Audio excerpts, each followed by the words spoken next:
मंत्रिमंडळात ज्यांचा समावेश होणार आहे त्यांची नावं आपण पाहिली। नरेंद्र मोदी आज पंतप्रधान पदाची शपथ घेत आहेत। मात्र कोकणात सकाळपासून या सोहळ्याचा उत्साह पाहायला मिळतोय। रत्नागिरी शहरात अनेक भाजप कार्यकर्ते रस्त्यावर उतरलेत आणि ढोल ताशा फटाक्यांची आतषबाजी करत मोदी पंतप्रधान होणार याचं स्वागत केलं जातंय। ढोल ताशा भाजपचे झेंडे हे अक्षरशः जणू स्पर्धा करतायत आकाशाशी। रत्नागिरीतल्या मारुती मंदिर परिसरात भाजपच्या कार्यकर्त्यांनी जल्लोष केला। एकमेकांना पेढे भरवून हा आनंद उत्सव साजरा केला। संध्याकाळी हा शपथविधी सोहळा होतोय। या शपथविधी सोहळ्याचे साक्षीदार सगळ्यांना व्हायचंय आणि त्यापूर्वी हा सगळा उत्साह आपल्याला पाहायला मिळतोय। प्रवाशांना पेढे वाटले जात आहेत, साखर वाटली जाते, ढोल वाजवले जात आहेत।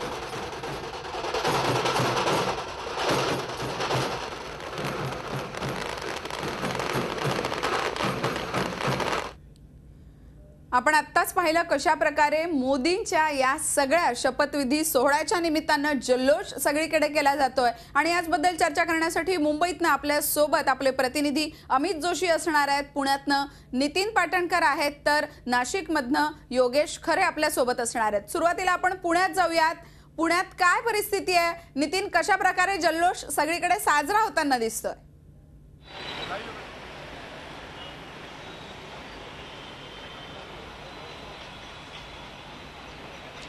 सुवर्ण, आपण पाहिलं की सकाळीच पुण्यात परिवर्तनाची 50 फुटांची घोडी भाजप कार्यकर्त्यांनी उभारलेली होती।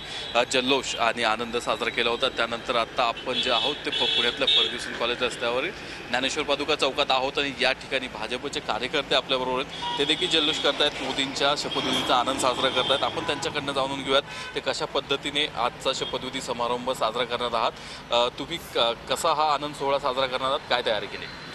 या आनंद सोहळ्यासाठी आज संध्याकाळी आम्ही ज्ञानेश्वर पादुका चौकामध्ये मोठ्या प्रमाणात स्क्रीन लावलेली आहे। लोकांना त्या ठिकाणी नरेंद्रभाई मोदींचा शपथविधी लाईव्ह पाहता येणार आहे। त्याचप्रमाणे मिठाईचं वाटप आणि मोठ्या प्रमाणात फटाकड्यांचं आतिषबाजी या ठिकाणी आम्ही करणार आहोत। अशा प्रकारे हा सोहळा आम्ही या ठिकाणी आयोजित केलेला आहे। तुम्ही LED स्क्रीन लावलेत, फटाके वाजवणार आहात, मिठाई वाटणार। तुम्ही सांगा की पुण्यात देशात भाजपची सत्ता आली, पुण्यात भाजपचा खासदार झालेला आहे आणि जावडेकरांचं नाव आहे मंत्रिपदासाठी चर्चेत। पुणेकरांचा आनंद द्विगुणित त्रिगुणित झाला?